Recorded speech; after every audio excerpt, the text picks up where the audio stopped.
Haiti Biz News Show, Sunday, 31st of May. I want to welcome everyone who's coming in who knows what this is about.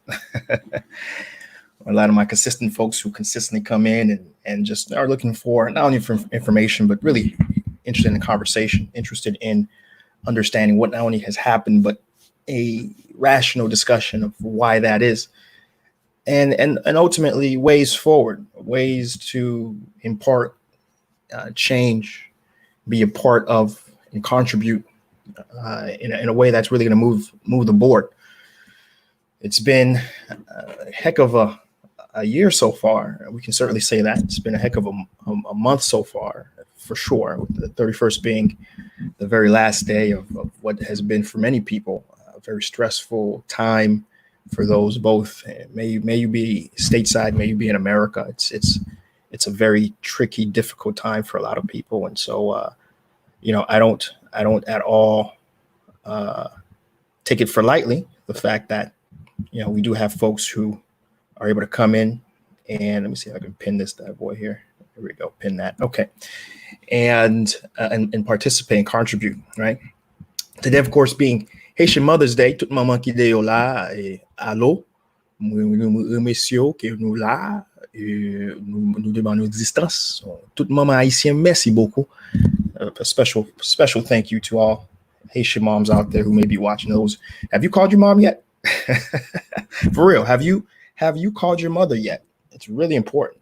Make sure you've done that. Don't get on your mom's bad side today. Make sure you call your mom, right, and participate in that, right? We have of course, I'm going to certainly talk about George Floyd as well. It's not necessarily a Haitian piece of news, but it is something that a lot of the conditions that allow this to continually to happen is very relevant to the current situation of where Haiti is, right? The economic situation allows weekly that young Black males get murdered by a system that allows it. It's very relevant to a situation in Haiti where we have what we have, right? We're going to talk about that, but before I do want to jump into a few other things just prior, right? Of course, those who are watching this after the fact, just know Sundays 11 a.m. You can always watch this show. You can always watch this show live in color, in person. All comments are read on air, and comments are encouraged. It's a conversation we enjoy having. The more folks, in fact, who contribute to that engagement, the better show it is. So don't be shy. Participate. We value your perspective. Really, this show isn't just about me and myself. I may not even agree with what you're saying. You can tell I won't be able to agree with it because my expression will probably change. But for the most part, I read everything on air. We have those discussions. I'll voice my point of view. Please voice yours, and we'll certainly keep that education going, that ROI, return on information going for sure. As always, as you know, the YouTube CGenti channel is a channel that exists specifically to help highlight changers and movers who are doing fantastic work in the country. It exists to also change and see a different perspective, you perhaps, I know you haven't seen of Haiti and what Haiti has to offer people. And if you have not been to the YouTube CGenti channel yet, make sure, change that. Go over there, subscribe, find your favorite video, share it on your network.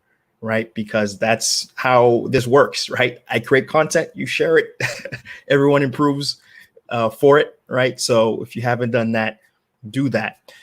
The podcast is just the latest extension of YouTube CGenti, what we're doing. The podcast, since I can't be in the country shooting how I usually shoot, what you guys are used to seeing, the podcast is there to help with keeping you guys on the pulse of what's happening. And we're interviewing some incredible shakers and movers. This past weekend, I interviewed one of my top 5 favorite people who are changing things in Haiti. One of my top 5. That means a lot. To get in that top 5, you really have to be something special. And this person who is going to be coming up this week, is someone who I can't wait to share their story. And then next weekend, oh my God, I cannot wait. I have, I'm just to tell you who it is. It's Rochelle Nob. If you haven't seen her documentary, it's on Amazon Prime. Hello, Amazon Prime. So if you have it, you have Amazon Prime. I'm sure just about everyone has Amazon Prime nowadays. Make sure you can watch that documentary, and it's about her experience re-engaging with Haiti, someone who spent her whole life in America, and just hearing stories about her heritage and who she was, and it's caught on camera, her going back, and just the very complex emotions, the very complex complexity of being, even though you're Haitian, you always grew up Haitian, identifying yourself as Haitian, but yet when you go back to the country, you're called blanc, right? You're called a foreigner, right? Despite the fact that you are someone who potentially may have been fighting for Haitian issues, Haitian people, Haitian experience, the Haitian story. But when you get back there, not only are you blunt, but then you see the amount of work that needs to do when you're trying to engage, and it's just not a simple, as simple as you may want to go into it.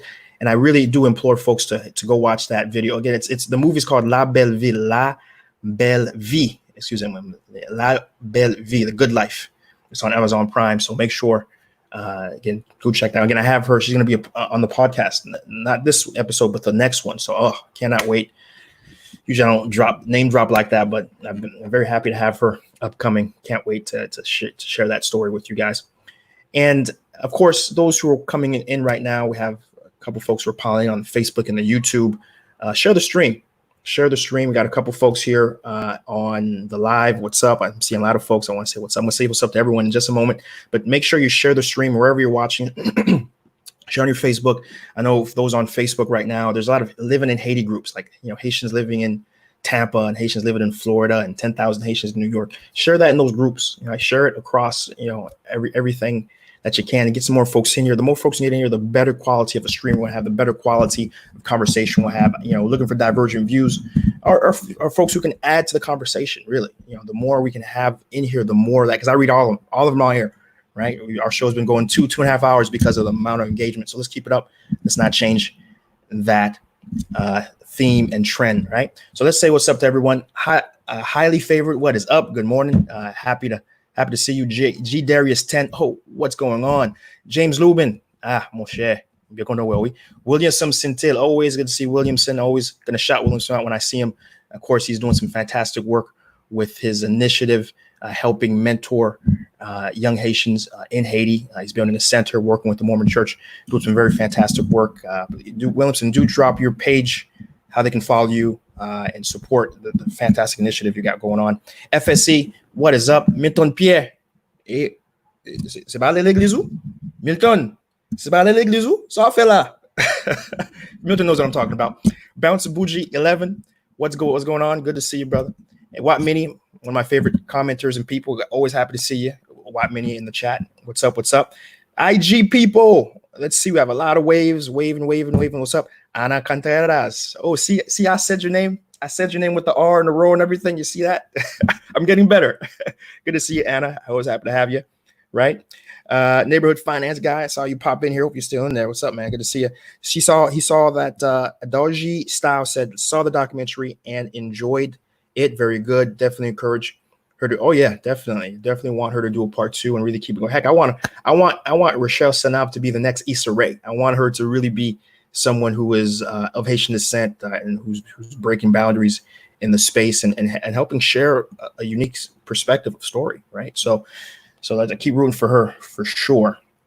We got Castro Jean-Gilles, excusez-moi. Bonjour frère, nous là men. Bien content well. Castro premier from well. Miss Mwakawako. Tifa Caribe. Good morning. Good to see everyone piling in here again, folks. Do share the stream. Let's get the ROI, return on information, to its maximum level. Let's turn that dial up, and then we do that the way we do that is by sharing the stream. Now, as I hinted and alluded to, we want to start this conversation with George Floyd. But before I want to give you guys a little preview of the headlines for sure, what we're going to be talking about in general, right? Let's go ahead and let's talk about these headlines, right? First and foremost, we're going to talk about COVID. We're going to, talk about what we usually talk about. Where are we from a count perspective, at least as of late yesterday evening? Where are we? We're going to talk about Minister of Economic Finance.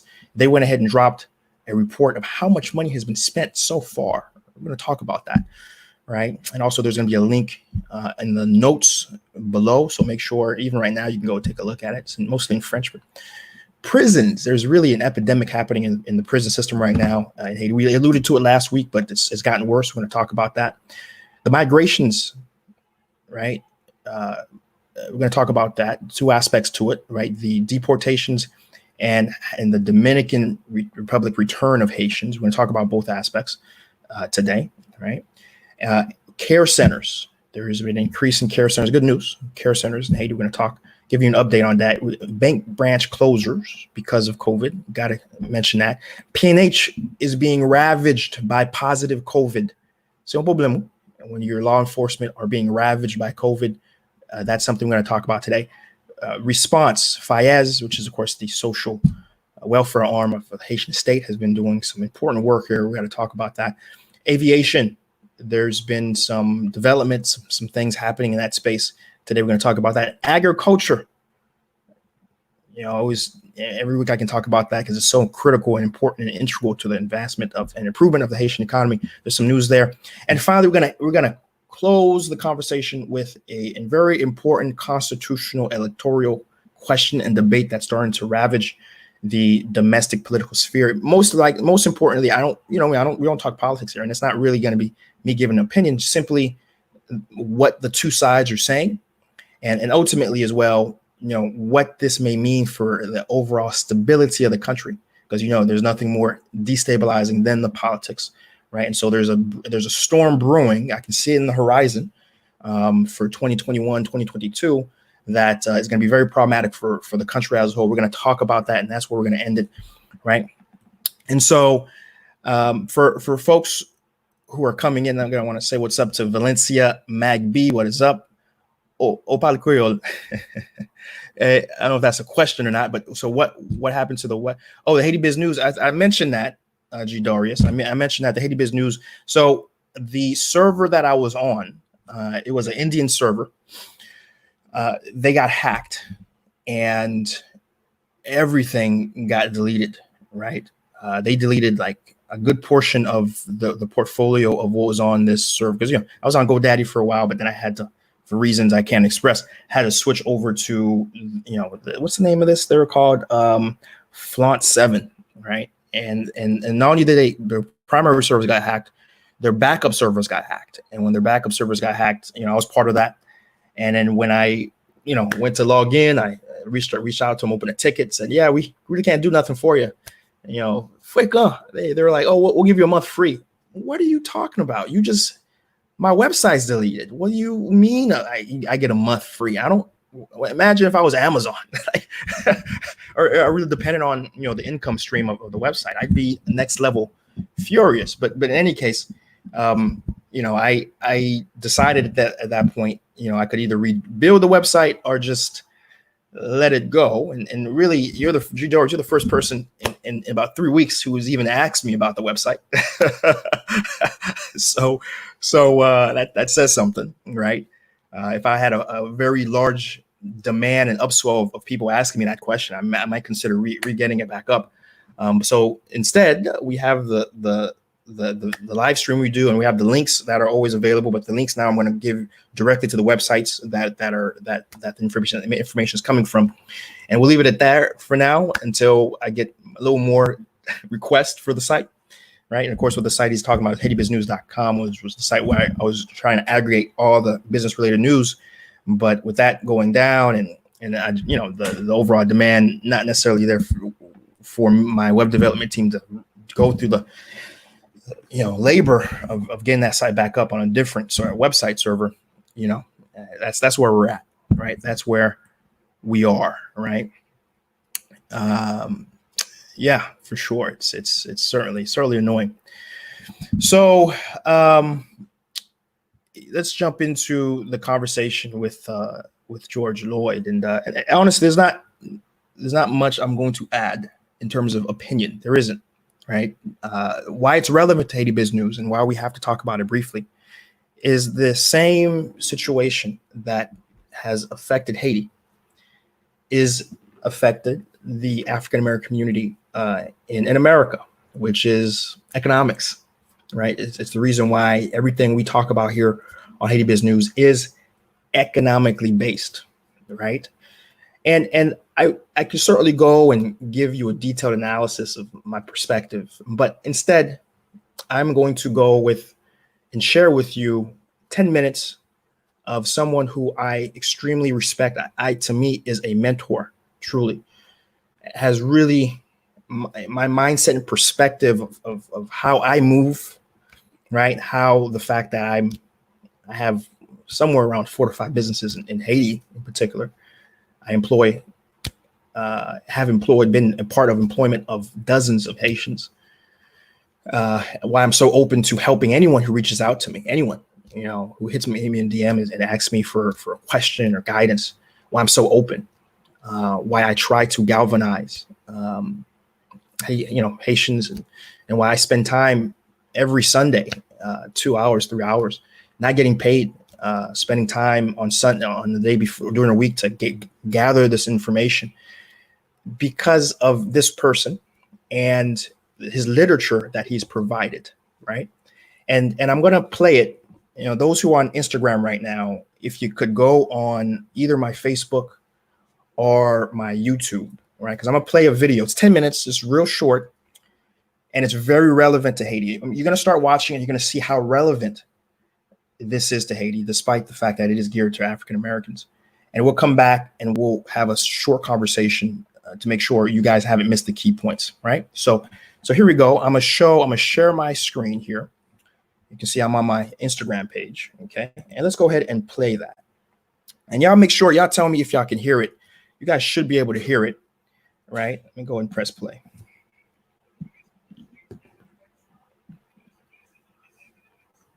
I certainly hope you guys can hear it. So let me know if y'all can hear it in the comments.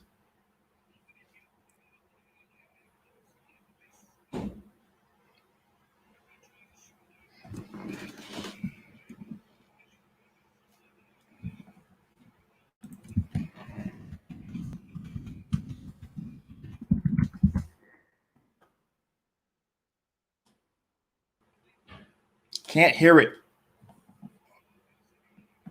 Can't hear it. I was afraid of that.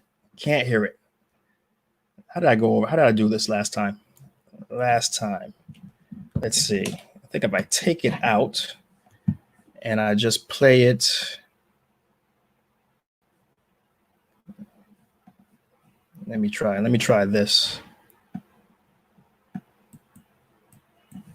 Put the volume on max.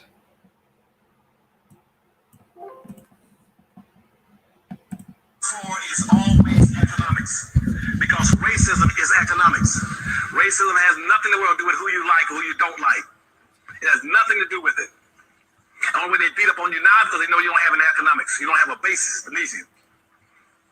When they drag you to shooting black folk, they're not shooting you because you're black. They're shooting you because of your social economic condition. You're powerless. They know the only thing you're going to do, they shoot 20 blacks tomorrow. Only thing you're going to do is go out and march. That's all you're going to do. They know that. You have no power and wealth. You build that business community and you build factories and industries in there. And you produce wealth and money and income. And you take that wealth and money and income and you use it to benefit and lift your people. And you use it also to take the surplus capital and you go to the second floor in that 5-story building. On the second floor in that 5-story building, that's politics. That's politics. That's what your politicians are. Quit letting people mislead you about voting. Voting ain't worth a damn if you don't have an economy. I have run political campaigns for presidents, for governors, for attorney generals, for congressional people, for mayors and city council people. Politics of voting and politics ain't worth a quarter in voting if you don't have an economy. It's money that controls your politics.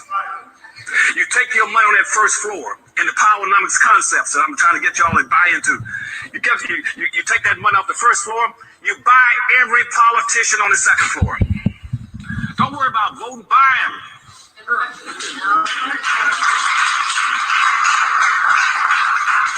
Be just like the mafia. Be like the mafia. Just buy them. If you can't, you don't have enough money to buy them, then rent or lease them for a while. You rent and lease them. Then you commission him and say, now on the second floor, now that I bought you, just like all these, this next election, you can see all this money going into all these candidates, millions and millions of dollars. They're buying those politicians. You buy them on the second floor. And then you tell them on the second floor, now, under the powernomics principles, I bought your re-in. You now take your re-in to the third floor. And on the third floor, that's your court system. I don't care whether it's the Supreme Court or the local superior courts or county courts or city courts or state courts. You buy them. If you tell them on that second floor in the court system, you start taking care of my people and doing right. The courts control the police department. The third floor is the courts and the police department. The police department would not be killing your people and shoot them down if they knew that you had an economy underneath you. They're going to pull in you. How many of you seen police shooting down Jews, for instance, running? So I'm gonna pause right there, and those on YouTube and Facebook. I see a Bounce Bougie says can't hear it. Those on Facebook and YouTube, right? Can you guys hear it? I know my IG folks could hear it. Yes or no? Talk to me. Facebook, YouTube. Could you guys hear it? Let me know. Talk to me. Talk to me. There's a bit of a lag. Oh, you could hear it. Okay, great. All right, I'll let it finish. How many times have you been shooting down Asians? How many times you heard them shooting down American Indians? They only shoot down black folk. You don't have an economy to dictate to the police department or to the court system. And once you dictate to them, you take that money off this first floor, you go to the fourth floor. Your fourth floor is your media. You all got to start producing media in these communities and take that money and start going into buying media. You got about 12,000 radio stations in the United States, about 12,000 cable systems in the United States, about 5,000 daily newspapers in the United States, and about 5,000 also, what did I miss? Television stations. You own nothing. You own nothing. 12,000 radio stations, you probably now own about 60 or 70. Out of cable system, you don't own any one, not one. Television station, you used to own one out of 5,000. Daily newspaper, you don't own anything, not one daily newspaper. How in the world can you communicate? How in the world can you mobilize your people when you don't own the media to get in touch with them and tell them what to do? If you right now try to promote something for black folk, most media will not even carry it. Most white corporations won't even buy tickets or ads to help you do it. If you have a black radio station, you cannot have black media unless you got black businesses. Because you need the advertising dollars to keep the business, keep the radio station media going. The people that, why can't we own some radio? Because you don't have any businesses to buy the ads. White's not gonna buy it. But you get white racists on TV and on the radio. You get the Rush Limbaughs or the Hannitys or the O'Reillys on the Fox channel. That whole Fox channel is loaded down with racists. But they get the advertising dollars to stay on the air. You know why? Because you give them their money. I don't see any black folk in America renegotiating their relationships. When did you renegotiate your relationship with white corporations? Saying that if I see you supporting the Fox channel on this negative stuff about black folk, you'll never get another dollar out of the black America. You won't do it. You should be doing it. Y'all should be sending letters on every chance you get and calling them, let's say any white person on any of the Fox channel out here saying something that implies or suggests or intimate that black folk are stupid, lazy, dumb, and criminal, we will shut off every dollar coming into your company. They're not scared of you. They got your money for granted. They know they're going to get your dollar because they know you don't have any businesses to buy from. You don't have any alternative places to go get your gasoline, like in Detroit, Michigan, when the Arabs took over 144 out of 146 gas stations. You don't own and control anything. You're dependent on it. They said, we ain't worried about the black folk. They don't have any choice but to come give us their money. We'll kick their butts and they still got to give us their money.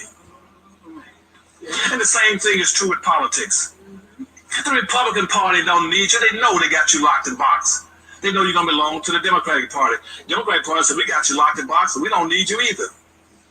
Because you see, my people, your leadership has not got enough intellectual credulity and internal fortitude and common sense to say, hey, let's not support either one of the parties. Right. Let's create. You all could be the most powerful people in this nation within 1 or 2 years if you did one single thing. If you withdrew publicly from the Democratic Party and the Republican Party and said, we don't need either one of you. We're going to create a black independent party.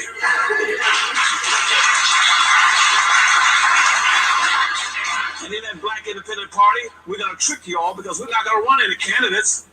I wouldn't run any candidates. I would create me a black independent party. I wouldn't run not one candidate. But I would say this. We're going to vote as a block. You're going to get 43 million black votes. And we will deliver that 43 million black votes to whoever promises most and delivers the most to black folk. Yeah. We don't care what political party you belong to. You can be, we don't care whether you're a black person, a white candidate, a pink candidate, a yellow candidate, or just an outright Sambo. We don't care. We will vote for anybody who would deliver and promises the most to black folk. That's the way you play politics. And I guarantee you, from all my years in running campaigns, every politician would knock down anything to get to your door. He said, you know what? If I deliver something to black folk, I can pick up 43 million black votes. Hell, I don't need a lot of people. I don't need it. I'll be there. Even though Hispanics have bypassed human population, might have about 43 or 45 million Hispanics in the United States, their turnout rate is only 20%. You still got them beat.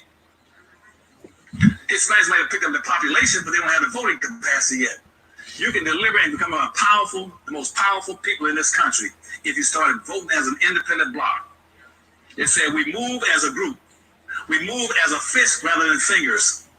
And we'll stay together and we'll take care of each other, we'll buy from each other, we'll support each other, and we'll look after each other. And we'll make our dollars bounce in our community on that first floor. We'll make it circulate 8 to 12 times before it leaves black hands. Hispanic money in America bounces 6 to 7 times in the Hispanic community, all over LA. White money bounces 8 to 12 times. Asian and Arab money bounces 13 to 14 times. Jewish money bounces 18 times. Right now, black money doesn't bounce once because you're committing social economic suicide. You can be the most powerful people if you learn how to organize and play as a team. Now, doing that, now the last floor, then I did the other part. Last floor is the fifth floor. The fifth floor is education. Don't keep going around telling black folk that our future rests in education. It is not. Education is about as useless as the black vote. It's about as useless and as wasted as a black vote if you don't have what? An economy. You can educate these black kids. They have no place to go and use it. Education is a tool, just like a hammer and a saw. I got all kind of black kids graduating from school every year with all kind of degrees. Master's degrees in this, master's degrees in that. They can't master a damn thing because they ain't no place to go. Whites don't need them in their business and don't want them. So you're educating your kids to get an education and leave your community, go to somebody else's community, look for somebody else's business, work in somebody else's job, producing the wealth, power, resources. What's the difference between that and a slave? You're still in the same spot. You should be saying, go off and get an education and come back home to our community and build things for us. And rather than going out looking for jobs, make your organizations, both for the religious or civil, make your politicians teach black folk how to produce jobs, not look for jobs. And we're doing that now. I'm going to the last point, that's called exceptionality. We do that by telling everybody, tell all your politicians from this day forward, we heard Dr. Anderson speak. And what he says from now on is that we're not going to play the game anymore. We're going to stop doing what we've been doing in terms of inappropriate behavior. We're not against anybody. I don't want you all to hate anybody. I don't want you all to be against Hispanics, Arabs, Asians, midgets, humpbacks, anybody else. Just strictly be for your own people. Okay?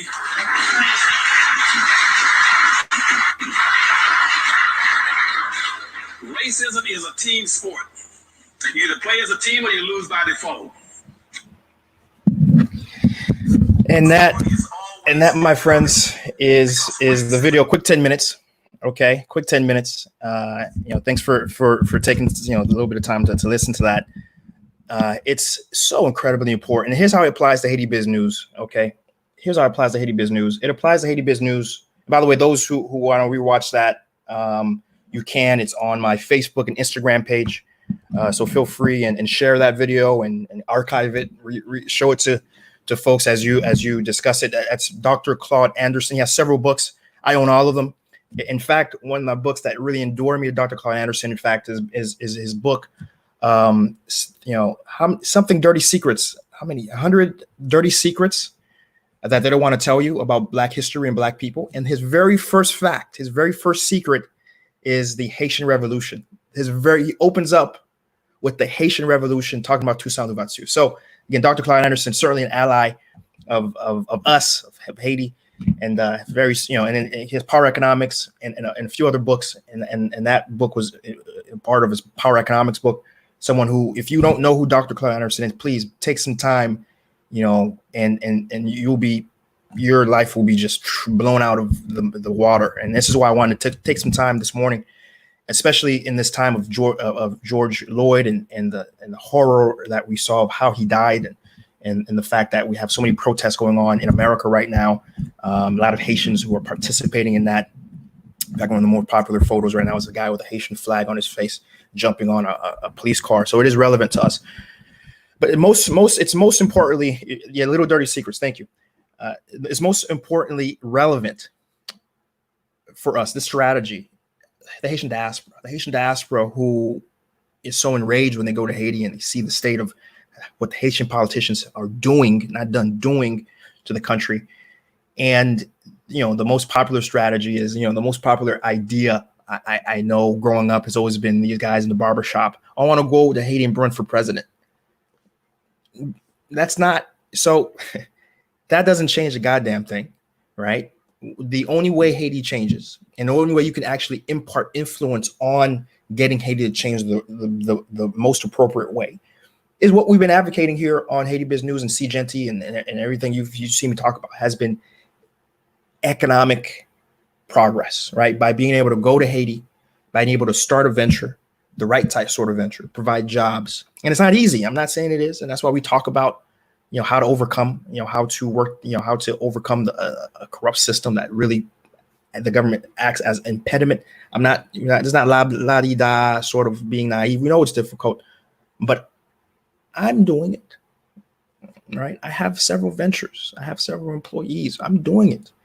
We're in growth mode here. Even in the pandemic, we're in growth mode here. I'm doing it. When you fly into Haiti, Haiti's not devoid of businesses. Anything you want, you'll be able to purchase on the country. So when I hear this, difficile Haiti, I have a business là, but people are doing it. And how are they doing it? And I think if you watched the past few episodes of the podcast, you'll see I have 10 episodes now of people doing it.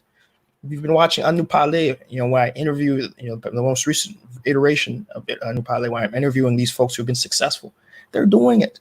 When I take you to Haiti Biz Spotlight and I go to these different businesses and I take you inside the factory, I take you inside the retail store, I take you inside the hotel, they're doing it, right? So, actually, they're very possible if we approach it in that sense that the only way to move the ball forward is by doing it this way. And as you saw, Claude Anderson, once you can build a very solid economic block as the foundation of a pyramid going to grow and growth, the next step then is the politicians. When you can impact through, because your economic base is strong, and then you can just buy out the politicians and say, listen, but that's why we need to vote.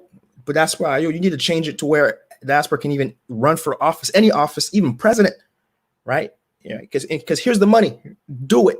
And if you don't do it, I'm gonna give it to the guy who's running against you, right? Then the next step, the courts and the system, that court and corrupt system that we as diasporas view as one of the fundamental problems. We say that there's no rule of law in Haiti. We say that there isn't police aren't here to help, are here to protect our investments. Guess what? When we own the politician, when we have the economic base, we have the politicians. the next step is to then say, hey, we need clear rule of law. We need to be able to sue somebody who screws us over. Folks need to be punitively damaged. I need to be able to garnish wages in a systematic, other things we were used to doing in America when we do business. We then impart that in the court and legal system because we own the politicians, right? And then from there, everything else just rose up from there, right? Media, education, right? How many Haitians are having to leave, qualified Haitians who have to leave the country because there's no work opportunities, right? And as he said, education is great, but you know how many young, youthful Haitians who have to leave the country because what? You're great. They have these masters and bachelor degrees. They're very well qualified, but there's no jobs. There's nothing they can do with this degree. You know, that's why, when you first hear Dr. Claus saying education is useless, you start to get you start to get bunched up. But then you listen to them finish and say, education is important, but there's no jobs waiting for you, right? Ideally, you get this education, you go back to your community, and the most important thing, you produce, right? And that's one thing I'm trying to impart here with the Haitian diaspora here is what you're doing in your country, wherever you're at. Great. Number one, be successful, right? If you're in America, if you're in Canada, wherever, Chile, wherever you are, be as successful as you can. But then figure out how to bring that productivity back to the country of your birth that's struggling, that needs that sort of activity to improve itself, right? And so that's how it ties to us. That's why I wanted to take some time, and especially it ties to the African Americans. I know I have a few African American viewers who consistently watch, and of course, for everyone who is in the fight and struggling right now, or who's frustrated. Again, we've been seeing this for 30 plus years. From Rodney King to today, and we'll see it again. Next month there'll be another young black male dead, and the month after that is gonna be another young black male dead, and the month after that is gonna be another young black male dead, and the month after that is gonna be another young black male dead. Right? The one thing America can produce very well, right? It has a good military and it knows how to kill young black males, right? And until we can change the conversation away from protests in the streets into economic empowerment. Right. As Dr. Claude Anderson said, this is an old video. This is 10, 15 years ago. He's talking about this and it's still happening. Right. But one thing that hasn't happened yet has been the purposeful empowerment of black peoples to do the one thing that can generally change the situation, which is economics. It's all economics. That is true in African American communities, and it's especially true in Haiti. It's economics, and we have to keep the focus razor focused on that. And that's why I don't do politics on this show. I got to reiterate every single time somebody comes in. Hey, Chris, man, talk about PhD Kai and how talk about the Clintons, and I ain't here for that. We're here to keep it strictly on economics. Okay, so that's where we're gonna keep it. I want to appreciate folks who just endured that little piece on Dr. Claude Anderson. Again, if you're just coming in right now, you can watch that video I just shared. It's on my IG page, it's on my Facebook. It's very relevant. That argument he proposed is very relevant for Haiti, and equally certainly important for his target audience, which is the African American community in the country. All right. So let's keep it going. Let's say what's up. Let's see what some folks were saying here. What were folks were saying? Oh, by the way, Cleveson Guerrera, thank you so much for the $9.99. I certainly appreciate that. Thank you for that. Shout out. You're a true MVP, brother. I appreciate that. Thank you so much for that. And will help to keep producing what we're producing. So again, certainly appreciate it. Ferrara responded to Ferrara. Johnny Elliston said he was looking for that video for a while. Again, you can find it on my IG and Facebook. Right, and folks are certainly speaking to a lot of the folks here in the chat. And then My Liberté Financière says, true talk, but you need to work on that mindset. It seems for young Haitians, you just have to leave the country. If you don't leave, it's failure. I don't blame Haitians for leaving.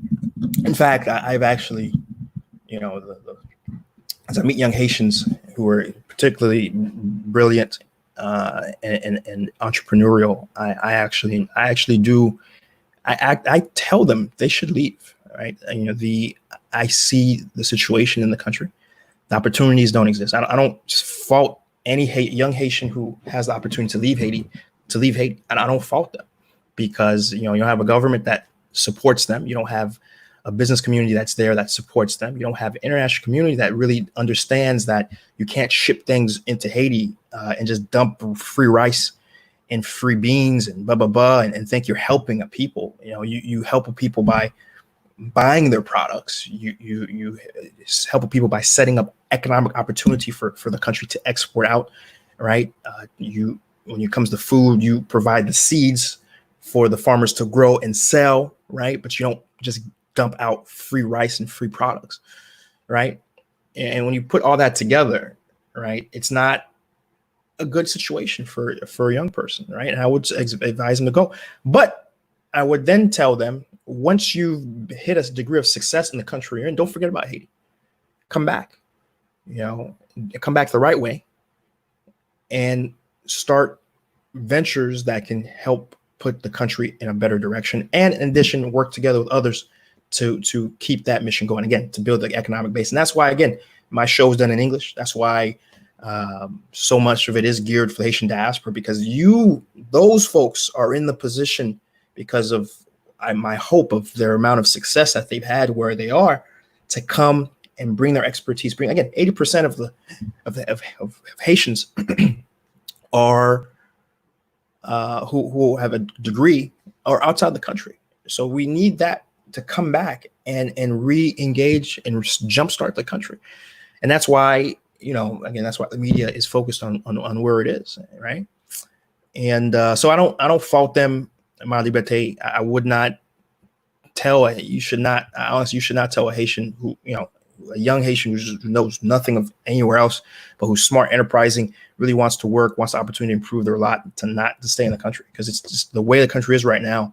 Put it like this: if you can go back and give that young Haitian a job, a well-paying job that can generally improve his socioeconomic condition, unless you are doing that, then you cannot critique a Haitian for leaving, right? Unless you are coming back to invest, produce in the country, to provide jobs to that Haitian who is jobless, you cannot critique that Haitian for leaving. And that's the blanket statement. I'm not calling my libertarian. That's for any person who's watching the stream who wants a critique, saying it's a mindset. It's not a mindset issue. Are you kidding me?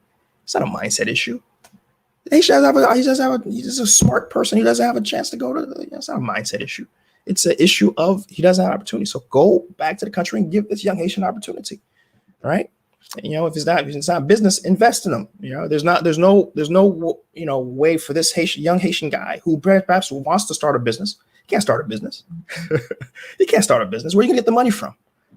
Go back and go and see and partner with them, mentor him, work with that person, keep them in the country. Right, but it's not a mindset thing.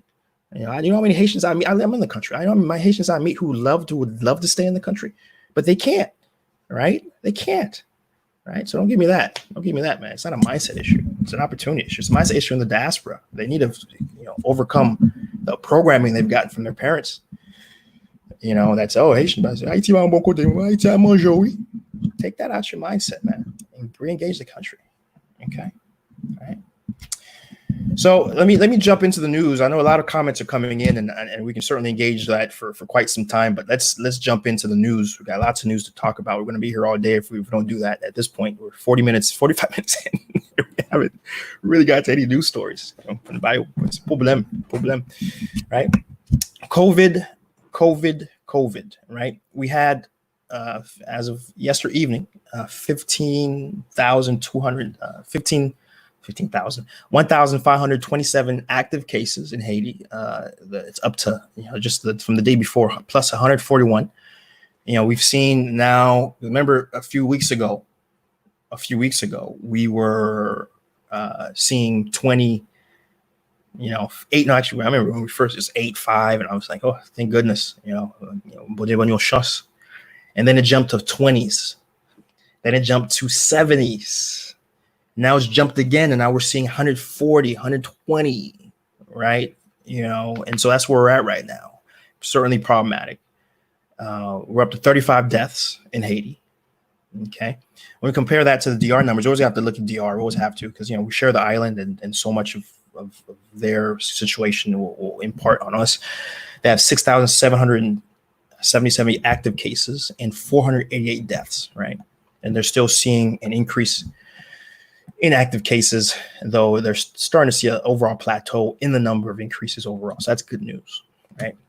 The Minister of Economics and Finance did come out with a report that summed up so far since the start of COVID, the Haitian government has spent $51 million in fighting COVID. For those who would like to see where the money has gone, I'll leave that to you guys. I'll leave that to you to decide, right? Here we go. I'll leave that to you. I'll just drop that link to you guys on YouTube and Facebook. You guys can go ahead and take a look and see for yourself. It's en français, so but you guys can see where the money has gone. Okay, and you can decide on yourself whether it's been wisely spent or not. A good portion have gone to actual, the devices, the PPE. Another good portion has actually gone to salary support for some factory workers and of course the extra hours that a lot of the employees have been working. And so you're welcome to take a look at that. You decide. Again, I'm not here to impart opinion necessarily. I'm just here to share the facts, and that's very important for you guys to know. And of course, time will tell whether or not what's been reported actually has gone to where it's gone. That's another thing. You have to look out for the Haitian government. Is that just because they're telling you what's spent doesn't necessarily mean that's what's spent. I'm not saying that's what's happening here, but certainly let's see what time. Petrocaribe has informed me that we trust but then verify when it comes to anything Haitian government related, right? The prison systems in Haiti, we got to talk about that. The prison systems in Haiti, of course, as we know, all you have to do is go to YouTube, type in Haiti prison system.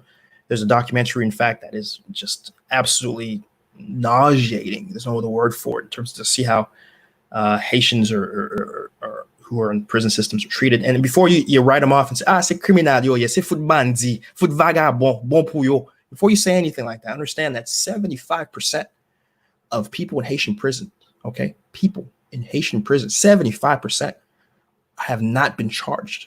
75% of Haitians in prisons have been in prisons for 3 to 5+ years, have not seen their day in court.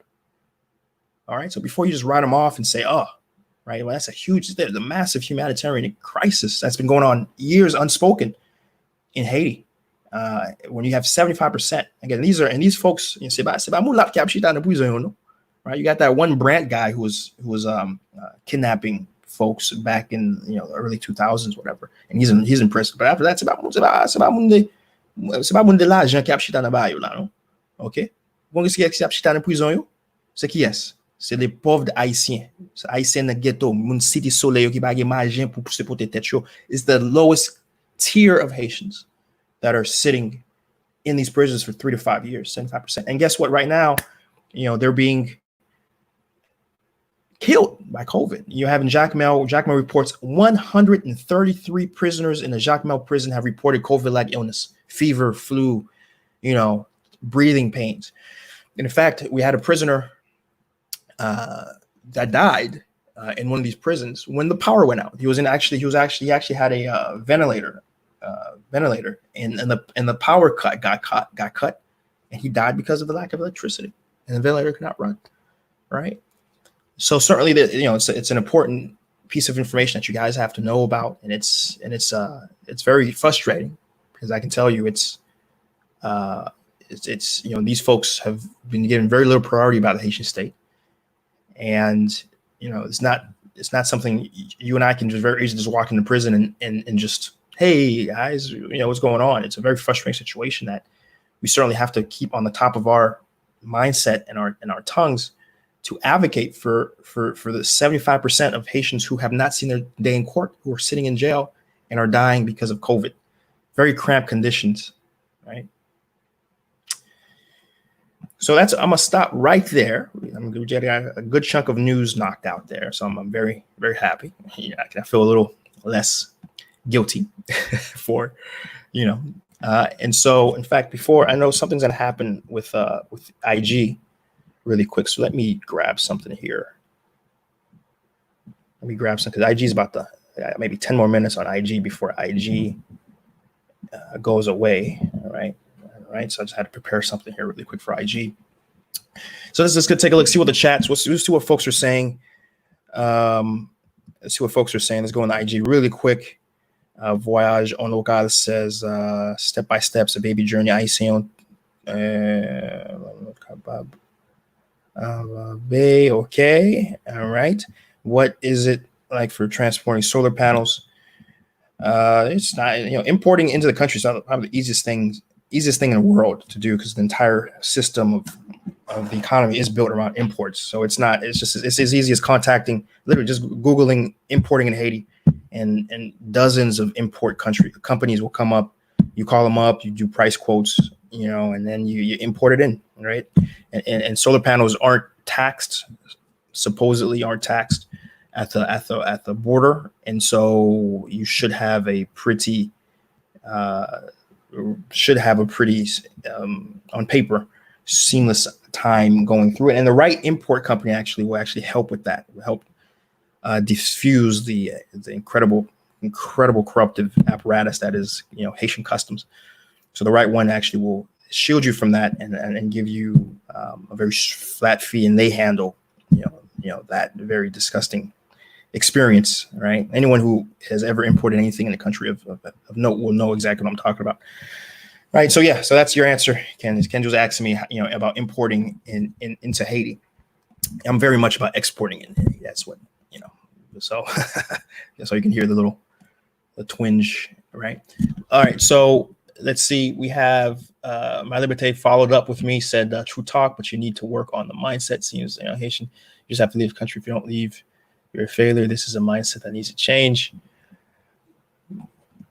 I disagree. I don't think that's a wrong mindset, honestly.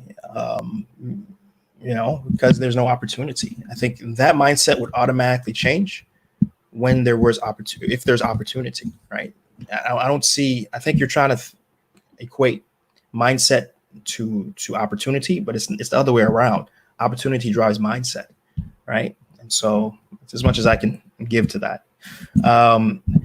Though it's going very well. What many asked me, how's the book going? Of course, guys, I'm writing 101 Ways to Make Money in Haiti, right? And so the book is going very well. In fact, it should be a little further along, but some things have happened. Life happens. But I think I want to say I'm on track for a September draft complete date.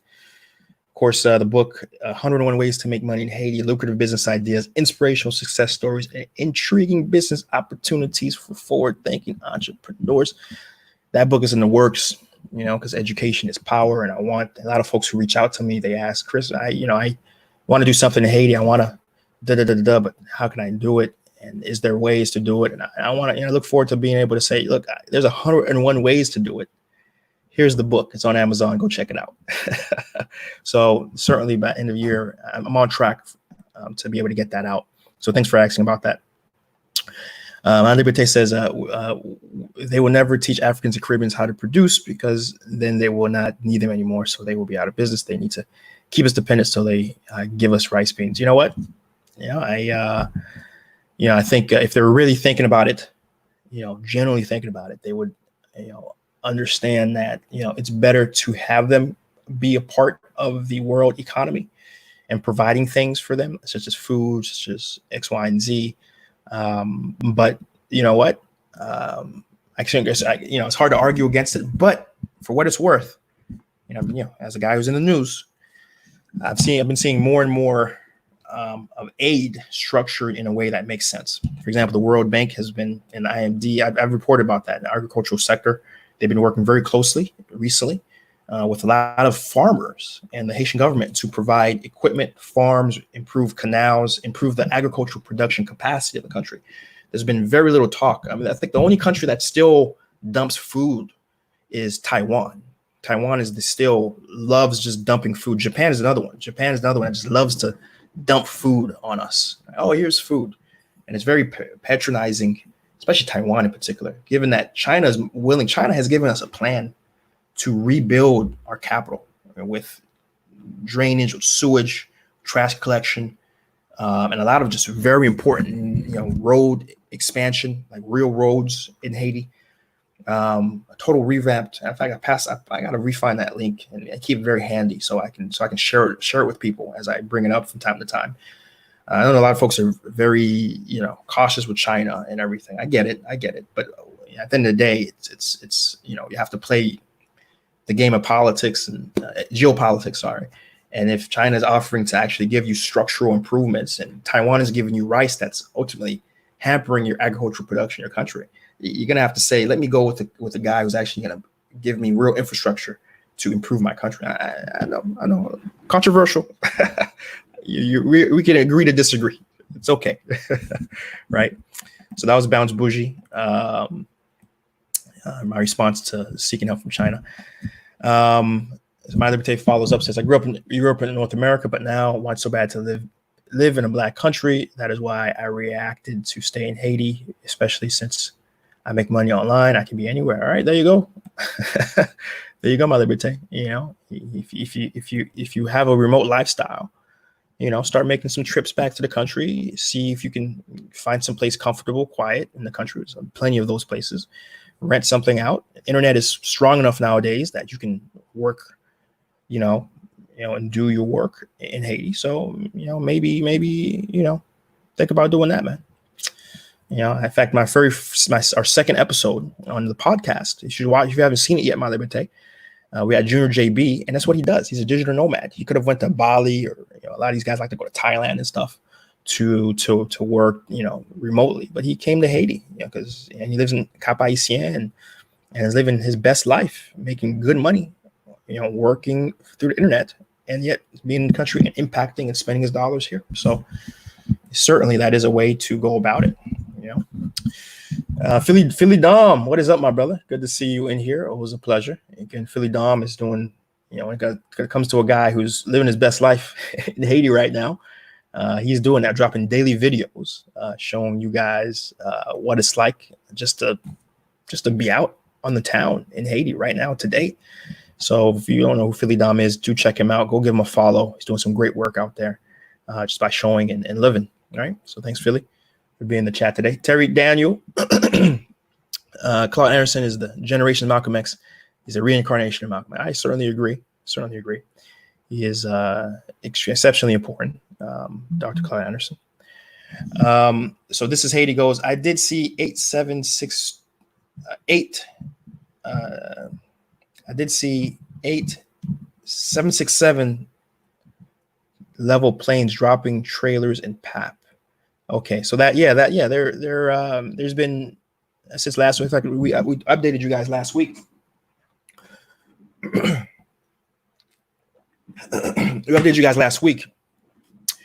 And with other deliveries that the Haitian state received and the content. So we did talk about that last week. There hasn't any new big deliveries this week. That's why I won't necessarily be talking about it again. Damani Samba, good to see you, brother. I was happy to have you in the chat. Again, if you could drop your Congo page, that's doing some really great stuff highlighting Congo and the Dominican Republic of Congo. I always like to say Damani Samba is the Congolese C. Genti. So feel free to drop your page, get some folks to share and what's the incredible progress that's happening in the Congo. Keep an eye on Congo. Congo is set to be the next Ethiopia, Rwanda, believe me. And that in part due to guys like Damani Samba doing some great work. Isidore Alex, good morning. FC, mostly two categories of people leaving Haiti: the talented, educated, and those who will literally perish if they stay. Either way, same boat, same lack of opportunities. FC, I unfortunately, certainly agree. Philly Dom says, Mari should be calling me soon. Fantastic. Listen, I look forward to, talking to Mari and getting her on the podcast. She's someone, we got to share her story. Her story needs to be shared and the incredible work she's doing. So, I'm waiting for Mari's call for sure. So IG, the stream is about to end. I'm not big enough yet. To have super long IG stream. So those who are in the chat right now, just know I'm going to rebooting this in a moment, and you guys can keep watching, or you can just go to IG and the YouTube. The YouTube and the Facebook Oh, it's finished. It's finished. Let me give me a second, guys. I gotta reboot this thing. So annoying. So annoying. I'll reboot this thing here on IG. So that's why you guys gotta give me a follow. If you're not following me on IG, follow me. So I get that blue check. I think blue checks have different rules. I think, right? Maybe. I'm gonna have to find out one day. All right. All right, post it, and we're booting it back up here. Just bear with me. Just another 5 seconds, guys. Another 5 seconds. Another 5 seconds. All right, we're back live on Instagram. All right, back live on Instagram. Okay, and let's see. So we have Peggy Dalalu. Good to see you. First time I'm seeing you in the chat, Peggy. Hope to see you again. So Peggy says, you can't take anything from the Chinese. They're trying to take over our countries. Look for what they did in Jamaica. Please don't bring up China. No, do not mess with the Chinese so that they can own our people in our country. Don't sleep on those people. I hear you. I hear you, Peggy. That's whenever I bring up the Chinese, boy, you get some emotions. So I agree with your perspective. So I understand your perspective, right? I don't necessarily agree with it, but I understand your perspective. Don't worry, I'm not in a position to do anything vis-a-vis Haitian government in China, But in fact, I want to do Untitled one of these days, really engage that topic, give the stats, and really explain my perspective on that. And again, you folks are more than welcome to disagree. I'm okay with it. All I'm saying is, Haiti being what it is, as a country that exists on the geopolitical plane of existence, right? And China is being in a position that it can provide infrastructure. I think if we can negotiate the terms the right way, why not China, right? America hasn't given us anything in 30 years, right? Europe hasn't really given us anything in 30 years, right? When I look at China and the programs they've done, now I've seen corrupt African leaders negotiate bad terms. That's what I've seen. I've seen China. China's not here to play, do charity. They'll negotiate the best deal for them. So it's really on us to negotiate the best terms for us, while also getting important infrastructure projects, and also negotiating that Haitian labor is used, right? But anyways, that's just my perspective. I get it. I hear you. I see what you guys are saying. You guys are more than welcome to that opinion. It's cool, right? Patrick Coleman agrees with Peggy. Farrah Jackson follows up with China.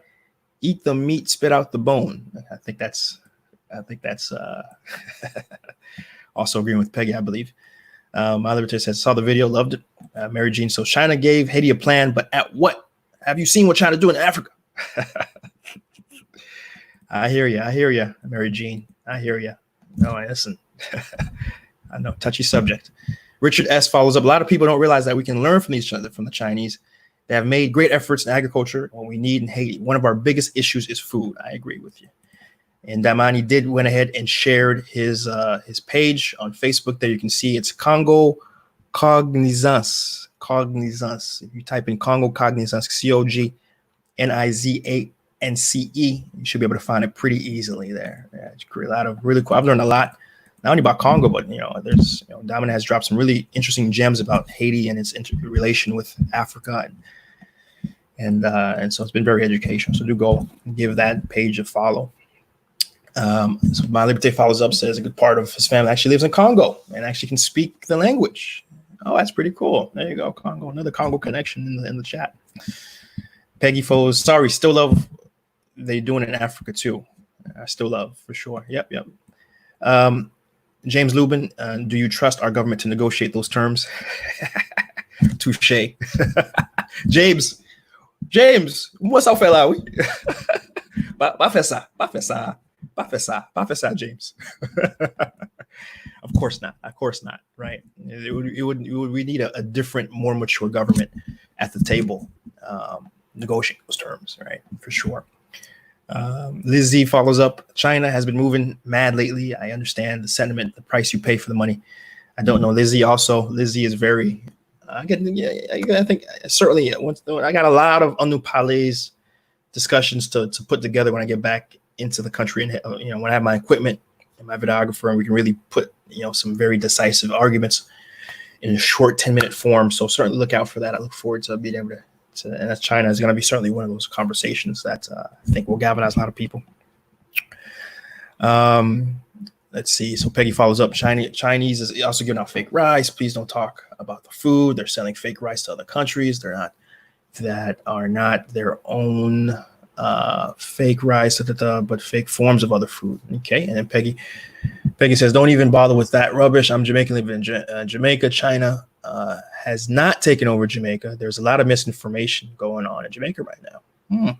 Katie is actually one of the first voices from Jamaica. First off, love having a Jamaican, more Jamaicans in the chat. It's always good to have other Caribbean brothers and sisters out there participating in the conversation. And Katie disagrees. Katie says China has actually been helpful.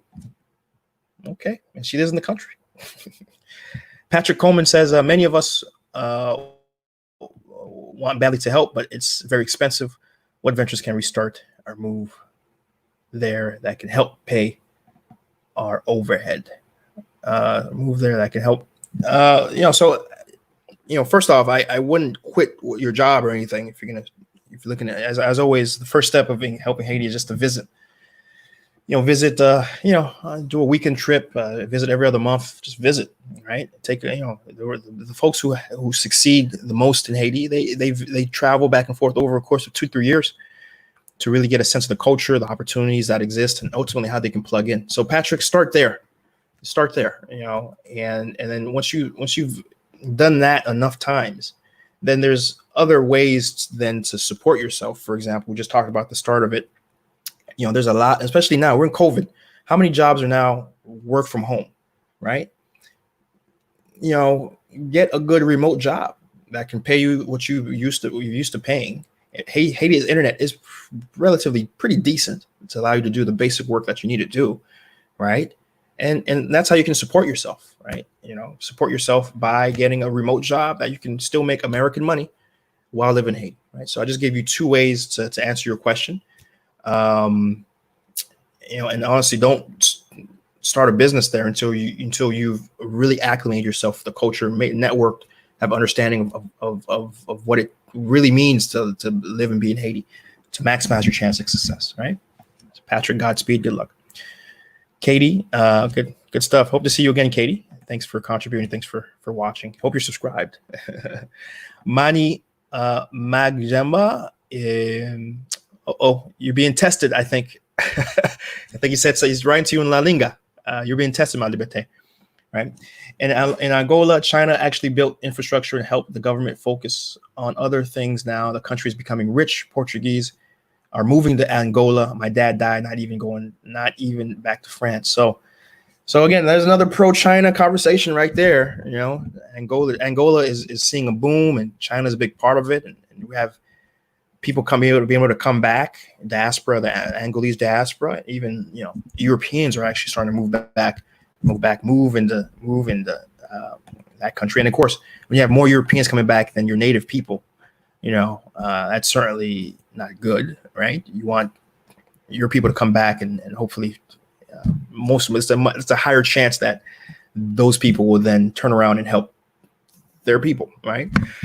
On paper, anyways, And Mary Jean says the Haitian diaspora have all the skills and knowledge to rebuild Haiti. What Haiti needs is a good government, right? And Mary Jean, I don't know if you were, here the first segment of the show, but I spent 10 minutes playing Dr. Claude Anderson, and part of that was the fact that it's the first step is building the economics, actually going back and building a successful business, not just you, but other people doing it. That's the first fundamental block. And once you've actually successfully had a critical number of people who have been able to move back and impact the economy of Haiti, then you can turn around and impact the politics, right? It doesn't flow the other direction, right? It doesn't, you influence politicians, and then you can move to Haiti and start a business. It politicians will never change if there's no incentive for them. And the incentive for them to change is you shoving money in their face. You are threatening them and say, hey, my suite of companies are employing 10,000 Haitians in this particular region. And if you don't put legislation on the table to help, diaspora move in and make it easier for them to invest in the country, guess what? I'm gonna leave the country. Please don't. Right. But you can threaten that, even though it's probably a bluff, but you can threaten that. Right.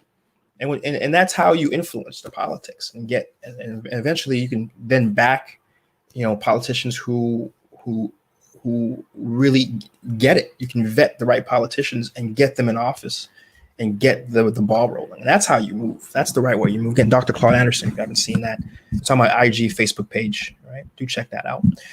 Vale Bate says, maybe I could teach young Haitians how to make money online. I've been seeking it online for years. That's certainly an idea. Right. And Katie follows up, says, Jamaica was seeing a boom before COVID-19. The government has contracted China harbor engineering company to build infrastructure such as highways.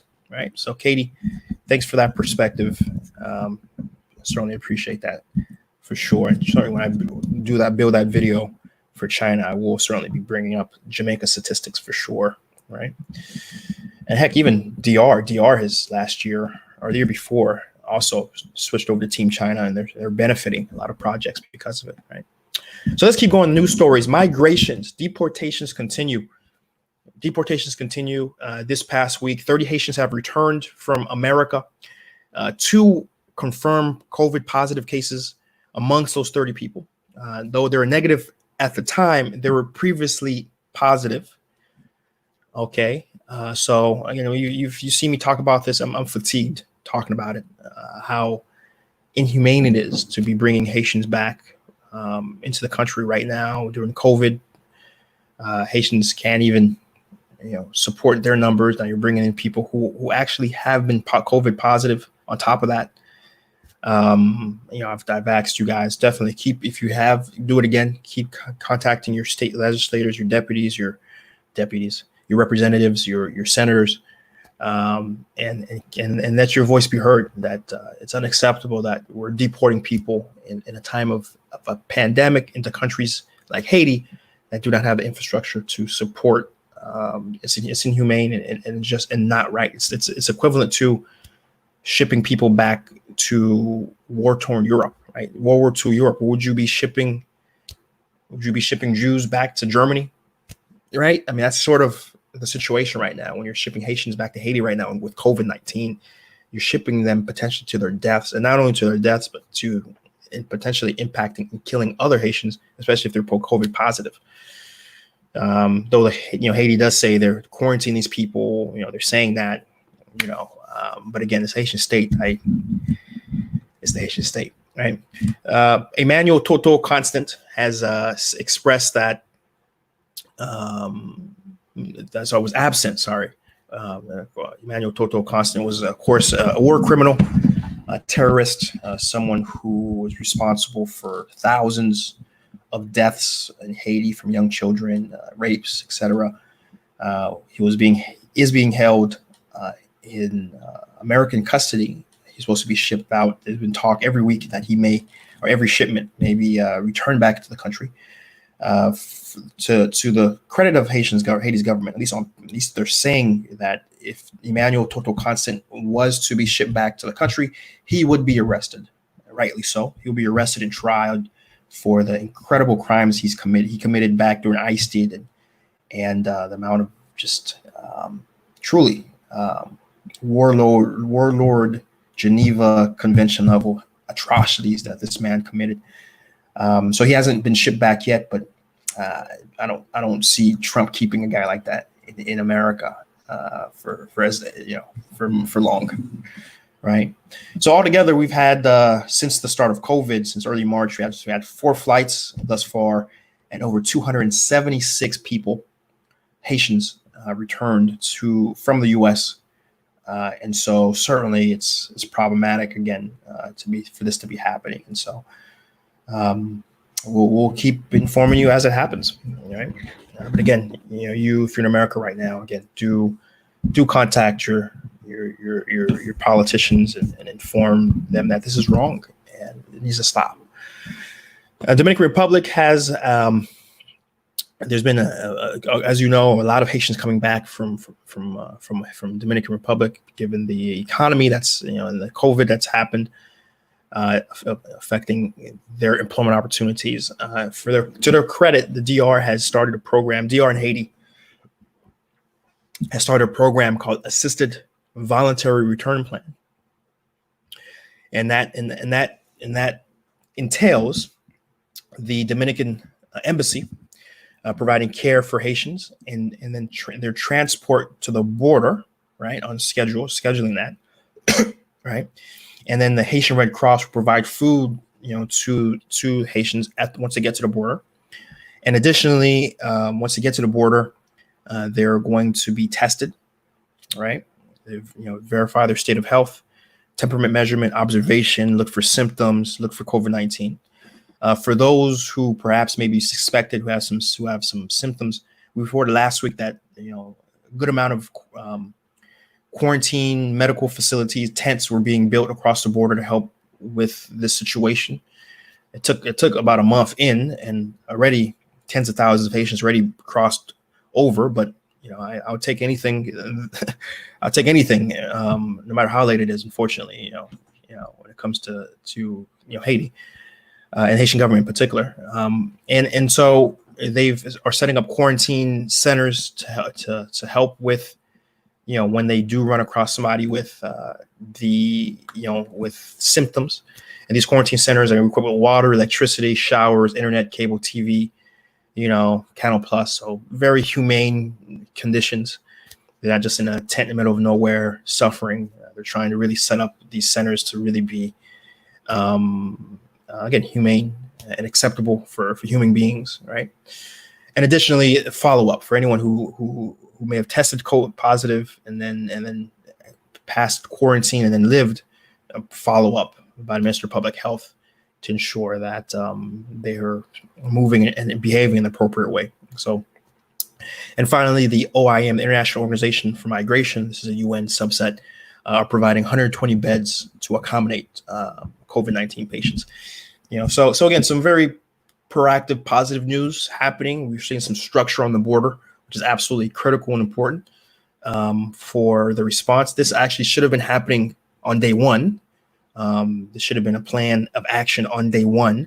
I think we're seeing a massive increase. I think we are seeing a massive increase in COVID cases in Haiti, specifically because of, we've gone for weeks where we've been allowing, Haitians from DR who were positive to cross openly and have no way to have oversight on that. So certainly that's good. That will certainly help down the road to have this, and I'll take it, right? Additionally, care centers have been fortified and designated as places for COVID positive people or people with symptoms to be able to be treated more formally. Altogether, we have St. Luke Hospital, Delmade MSF Durad Medical Center. We got the GESCO centers. These are like the DASH centers, right? That you'll see if you know anything about Haiti. They're located all across, the metro area. They're also being used to help designate and what's the word I'm looking for? Organize the COVID positive people to centers that are more appropriate. Kafu Sports Center as well is another place that is going to be used to house large number of COVID positive people, and also the Olympic Center. If you ever drove in out of Port-au-Prince going towards Akari, for example, you'll see that large Olympic Center that's there at that intersection. That's also going to be used to take care of COVID people. So that's very positive news on that. We're getting more and more infrastructures coming online to help support the increasingly high numbers of COVID positive people, right? So bank branch closures, we got to talk about that. We have BNC and Unibank have both reported that several bank branches have had to be closed because their employees have tested positive for COVID, right? They've had several branches across the metropolitan area. They've had to close. And when you think about the fact that it causes incredible amount of stress for Haitians who the few Haitians that perhaps have jobs and they get paid through their bank account to then be able to get payment, because now the local bank branch is closed and now they have to travel maybe to the next city, which may take another 30 minutes to get their salaries. And now think about this for a second, guys. Now you have these people who are going to these areas and then having to commute back with all this money in their hands. I mean, this is not a good situation. And certainly something needs to be done to help, because banks are an essential service, truly. And something needs to be done to help facilitate these banks being open, because to provide the lifeline of money for a lot of Haitians, right? So certainly important news. PNH, the police in Haiti, there's been more and more positive COVID cases happening for the police. The Director General Ramur Normil has been tested positive for COVID. France Sebastian Jean Charles, which was the chief of staff, sort of almost the second in command, really, of the police, national police force, also tested positive. Right, so we're getting to a place now in Haiti where we're getting more and more people being tested positive, people of notable repute, right, or notoriety is the word I'm looking for, of notoriety, getting COVID positive, right? And I think hopefully that drives home. Like, again, for a while there was a big push of for Haitians saying there was no COVID in the country. I think with more and more people in the media, and the police director certainly is a media presence, being confirmed to be tested positive for COVID, I certainly hope that brings home to a lot of Haitians that this is serious and the proper steps need to be taken, including getting masks and clean washing your hands and everything.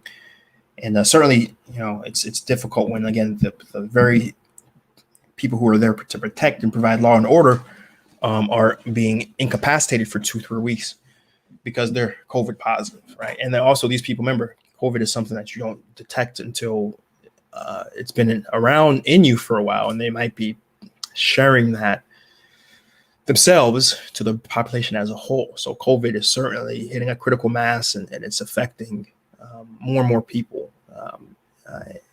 It's certainly, as I've alluded to in past episodes, I think I fortunately feel very strongly that when we look back at COVID in Haiti, I think we're going to probably rank it on the level of the 2010 earthquake. Honestly, I really do think that. I really do think that we're going to get numbers of death on par on that level, unfortunately. So it is really on us in terms of to make sure if we have family in Haiti, if we know anyone in Haiti, make sure we're calling them, make sure we're perhaps even sending them some money to say, hey, go buy a mask, please. Go buy some soap, go buy some bleach, please. Right. Make sure you have enough water in your home to be washing your hands, please. Right. So we certainly do our part ourselves just by ensuring that, okay, we're constantly calling our families and friends in Haiti and drilling to them that, hey, are you washing your hands? Are you telling other people to wash your hands? Are you doing what you have to do to stay safe? Right. To help really push down these death numbers that just seem so unavoidable in Haiti. Right. And the last piece of COVID news relates to FAYEZ, the social welfare arm of the Haitian government. They've been distributing a lot of food kits across the country, especially to combat the food scarcity issue that's just been plaguing the country. And the West Department has seen quite a bit of food kits being delivered, somewhere in the thousands. The places Peigné, City 4, Charon, Delma 19, Delma 34, Corridor Bastille, Saint-Jean-Basco, Fort Saint-Clair, Delma 66, Crissoir, Camp Toto, and Village Lukma Casimir, and Croix de Bouquet. These places have been had a lot of distribution of kits and assistance provided, right? And so you're happy to see the Haitian state is stepping up and doing what it needs to be doing. At least that part of the Haitian state is doing what it needs to be doing, and certainly we want to see more of that continue to happen.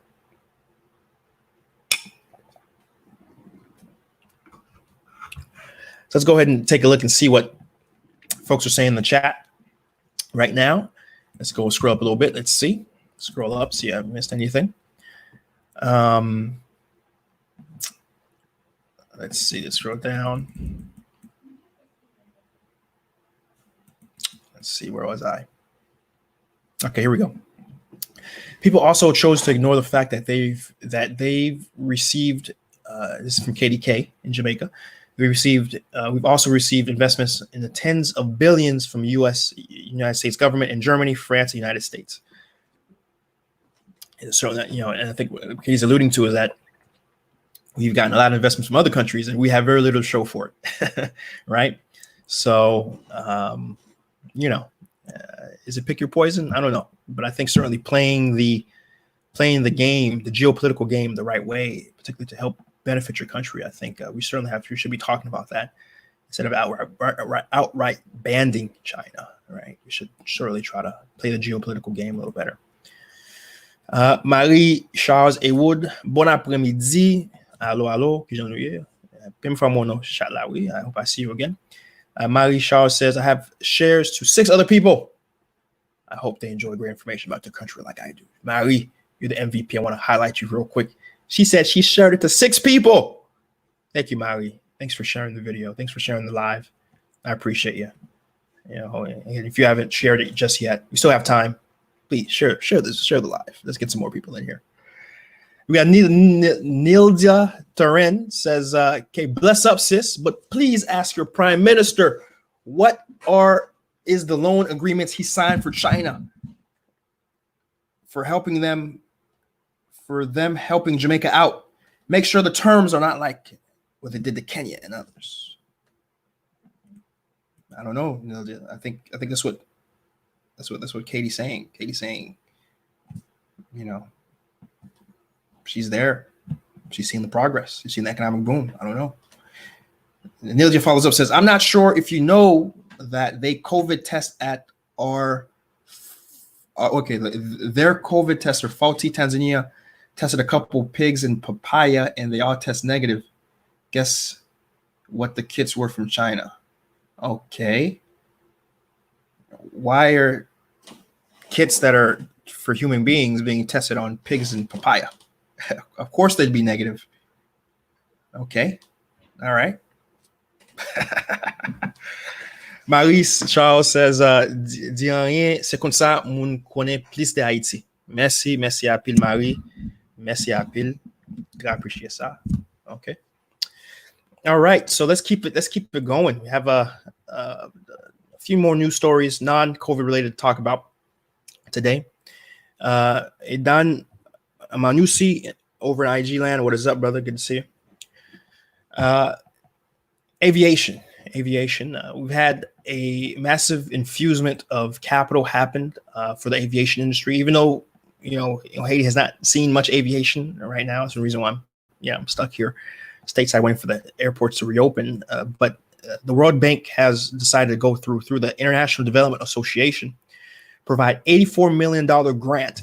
Now, this is not a loan, a grant to Haiti, and that 84 million is going to be used for the rehabilitation of the runway in Cap-Haïtien. Is going to be used for the construction of a taxiway in Port-au-Prince, the installation of modern air traffic monitoring and control systems, as well as the improvement of the aerodrome drainage systems to reduce the risk of flooding. I mean, there's been some issues, particularly at the Port-au-Prince airport there. We had some flooding during some massive rains. Very problematic. That money is going to go to help reduce that.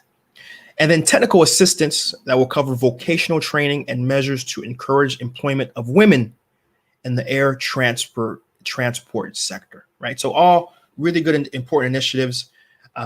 This is news I love to report about, right? And I know if it wasn't China being made the villain, it would be the World Bank and the IMF and of course they've historically done some things that are been very detrimental to the economies of a lot of countries they interface with, including Haiti. But certain things aren't bad. For example, this right, helping with the aero aviation infrastructure of Haiti and doing it in a way that it's a grant. They're actually it's some part of a larger initiative actually where they're helping other countries in the Caribbean. Bahamas is on that list. I think Dominican Republic's on that list, and a few others are on that list. But they're interfacing with them with a loan finance over 20 years. But for Haiti and only Haiti, it's a grant that they're going to track very closely to make sure that money gets to where it needs to get to, right? And so, great news for the aviation sector. We certainly hope we'll keep an eye on that. And someone who flies in quite a bit, I'll let you know about that taxiway in Haiti. One thing I can note, though, over the past 2-3 years, I've certainly noticed that the airport in Haiti, the Louverture airport in Port-au-Prince, has done some very aesthetic improvements, which have been nice. For example, when you leave the airport or entering, they improved the drop-off area, which has been very, very nice to see. Still a lot of ways to go, a lot more they can do. I like the fact that they've added a lot more concessions when you're leaving the airport.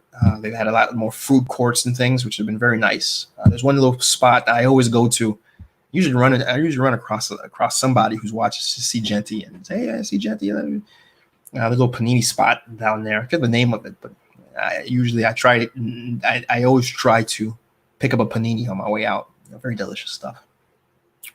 And good to see. So there's been certainly some progress in the aviation area there in Haiti, and look happy to see it's going to continue with infusion of capital. The next news story has to do with agriculture. I know last week we talked about the very massive infusion of again the World Bank in terms of getting seeds. Again, they're doing it the right way now, right? They're not dropping food. They're literally working with farmers to help them produce more. It's exactly what needs to be done, how it needs to be done. And so this is a follow-up to that story where officially AgroService is a company out in St. Mark, actually, that does things, for example, like produces fertilizer. They've been the beneficiary of an order that's going to get 30,000 bags of fertilizer from them to the south of Haiti. 4,000 hectares of fertilizer is going to aid about 6,000 farmers near the city of Okai, or just west of Les Anglais. For those who know the South Department, Les Anglais, and then further east of Les Anglais, a lot of that farmland. It's one of the most productive farm areas actually. After Antibonite is actually in the south than Gondas. And so it's good to know that 4,000 hectares, that's a lot of land that's going to be infused with fertilizer, which is so important to improving the productivity of the soil out there, especially when it's done the right way. And so that's great news. Wanted to share that. Happy to see that. And that's where I'm going to stop right there. I have one more news story to go. I want to stop right there and see what folks are saying in the chat. We got Ivan Guillaume. Thank you for your service, Brother Genty. I appreciate what you're doing for our people. I thank you. I appreciate the kind words. Always humbled, always appreciative. Certainly, I'm not getting paid for this. It's just out here to do what someone needs to do, inform in the right way, and provide exposure to the advancement that is happening in the country, and then hopefully inspire somebody else to say, you know what, I think I'm gonna do it too. So thank you, Ivan. I appreciate it. Mary Charles says, hey, that is great. They're giving us a grant. We certainly do need the upgrade to airports and the runway. Certainly agree, right?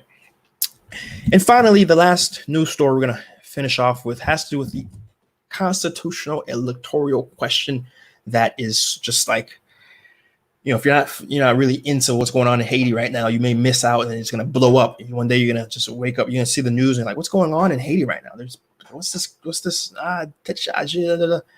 You're hearing it first right now. There's been increasing rumblings within the political establishment, opposition really, of PHTK and saying that he needs to go 2021. He needs to go February 7th, 2021. Okay. Now, because Jovenel, he is saying, oh, he's here till 2022. And then you guys may be saying, what? How is there a debate? Right? Presidents have terms. Right? So just what's the term? What's the Constitution say? Constitution says 5 years. Okay. Follow me so far? Okay. So you're okay. All right. So get to the point, Chris. What's the problem? So the opposition saying, okay. So by the way, Jovenel took office February 7th of February in 2017. Okay. So let's do some basic math, by the way. 2017. Okay. 2018, 2019, 2020, 2021, 2022. That's 5. So 2022 will make 5 years, right? Follow me? Got it? Okay. The opposition saying that that's not how we count, right? We don't count starting in 2017. Nah. That's not how it's going to work here, homie. Opposition saying Matali left office. Matali is the former president. He left office in 2015. That's what they're saying. Sabagadeo. Okay. Jovenel had to wait till 2017 to start his term. Because remember, let's go back in time. What happened? Martelly tried to organize elections. The opposition said, no, we don't trust this guy to run the elections.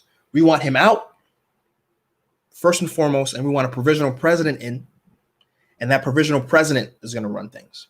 Okay? They got the provisional president in, if you guys remember, Josemel I always mess up his name. I always want to say Privem. Yeah, Jocelyn. Okay. He became provisional president. All right. Cool. He ran the first round of elections. Okay. Remember, the first election went through. Jovenel was in the lead and everything. And opposition said, wait a minute. No. We don't trust this election. No, we're not going to participate. It's fraudulent. Even though we said Monty was going to run a fraudulent election and we want a provisional guy in there. No, this one's fraudulent. We don't want to participate in it. We don't believe, no. And they're like, okay, cool. And then, by the way, the whole international community said, the international community was like, no, we were there. We didn't see we didn't see the fraud that people were saying, was on the ground. And it's not, these elections are valid, right? We're not seeing what folks are saying, right? And in fact, the international community were saying, no, this is valid. Jovenel Moise and the powers that be domestically said, okay, cool. All right, you know what? Okay. We're going to do election again. And this time we're not going to take a penny from the international community, because the international community gave a lot of money to help support this election. We're going to do it strictly using the Haitian budget, the Haitian government's money. We're going to just domestically redo the election. Okay. And they redid the election. Jovenel run again. Okay. Jovenel won again. Twice now. This is happening over a span of a year and some change.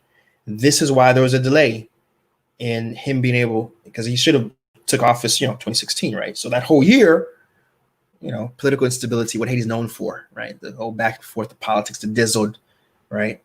The back and forth. And even with that one, they were like, no, we don't recognize Jovenel. We don't, in every other functioning country, right? For example, the Bush election, election versus Al Gore, there's understanding that you may not like the other party, but the country is more important than a particular party. And we'll try to get our policies through another way, right? And we'll regroup and we'll just work harder for the next election. Not in Haiti. Haiti, the way Haiti works is if my guy doesn't win, it was fraudulent. And we're not going to recognize the election. It needs to be redone until my guy wins. That's how Haiti works. Okay. That's how Haiti works, FYI. And so what they're saying is, I'm getting to the point now. They're saying is, well, this is opposition saying this. The Constitution says the mandate starts from 2016 outward. The fact that the president couldn't assume office because we were saying that he can't assume office because there's no election has nothing to do with his term. It has nothing to do with his term, right? So the 2016, the clock starts no matter if there's a president or not. And because the clock started in 2016 when he was supposed to take office, but we refused to allow him to, his term will actually end in 2021. That's the opposition. The opposition is gearing up very aggressively to take this stance. And once COVID is over, to very aggressively fight to get him out in 2021 and potentially do another paid lock, another whole bunch of nonsense to get the president out. The international community has come out, OAS in particular, and said, I don't know what y'all talking about. OAS has come out and said, listen, the guy started in 2017. The Constitution says the president has 60 months in office. What are you talking about? Opposition in Haiti. We international community is going to recognize his term until 2022. Et puis ça doit fait. And that's the news story. Really, you have an opposition right now domestically in Haiti that are gung ho saying that no, the clock started in 2016, even though he couldn't take office because we were in revolt, not accepting the election. And a lot of them still don't accept the election, by the way, FYI. I mean, even the news story that I shared, so the things say, yeah, we one of the guys says, yeah, we still don't recognize him as our president, but 2021 is when he should go. I don't know how that works, right? And so that's where the forces are gearing up to. Certainly, I don't feel good about this next pending crisis. At least one thing about Haiti, at least you have an idea of what the next crisis will be. And so once we're out of COVID, the next crisis is going to be one where the opposition is in a political standoff and galvanizing people to take the streets to get Jovenel out, misinforming the PEP and the population to get the people out in the streets to get him out of office. Over, just even though he still have one more year left officially, right? So that's just something I wanted to talk about. Again, we don't really do politics here per se. I did want to talk about this because this is going to have a serious impact in the stability of the country, and certainly more reason why Haitian diaspora need to be in a position where we can influence these conversations. And of course, we can't do it from the outside. We can't do it from a chat. We can't do it from comments. We have to do it by, first off, being a part of the economy, integrated, and then being able to then say, here, opposition, stop that. Opposition, stop that. Stop. You're being a bad boy. There's a freaking constitution. Adhere to it. Organize yourselves, right? Convince the people that you're better than the current administration and participate in the democratic process, right? Participate and provide legislation. This is another reason why over the past 5 years when we had parliament, there's only been 3 to 4 bills introduced and voted on for over 5 years, and over entire sitting session, 5 bills introduced. And one of the bills that was passed had to do with the cultural importance of Kampa. Yes, Kampa is important. Don't get me wrong. But there's a lot of legislation that takes priority. How about education? How about guaranteeing, ensuring that the state employees who have not seen a raise since the early 2000s actually get a real wage? How about we pass legislation to say the cops who are getting nothing in terms of putting their lives on the line, going against bandits in Matissan and City Soleil, how about we double their salaries and we give them actual pension and ensure that, hey, if an officer dies while serving the country, right, their wives and children get a pension for life as well. Stuff like that actually matter, that should be legislated. How about we pass legislation to say, hey, in 2011 or 2012, Montali signed, and the parliament actually did their job back then. This is a prior session, passed and ratified that Haitian diaspora, they're still citizens, right? Just because they have a passport somewhere else doesn't mean they're not citizens. They can still vote, They can still hold land. They don't have to go through a special process. Haitian diaspora doesn't mean anything. It's just you're Haitian, period. If your mom's Haitian, your dad's Haitian, you're Haitian. Cool. But here's a problem with that. It's legal. It's official law in the books. The problem is there is no legal way. This is the second part of that law was supposed to be there's no legal way. You follow me? There's no legal way for the Haitian diaspora, okay, to actually implement that. What does that mean? If you're born in America, but yet your mom's Haitian, okay, let's just say that, and you have her birth certificate, you have your birth certificate, it should be as easy as going to the National Archive and saying, hey, here's my mom's birth certificate. She was born in Kafu in 1960, whatever. Here's my birth certificate. You can see the names, right? Cool, right? Boom. Here, give me my documentation that proves that I'm a Haitian citizen, and I can vote. I can have my NIF. I can pay taxes. I can participate fully in the Haitian economy. There is no legal process that exists right now to do that, right? There isn't. So great. There's a law in the books that says you're Haitian diaspora, and look, and there's certain things that, for example, the Haitian embassy in Washington D.C. you can actually get a Haitian passport.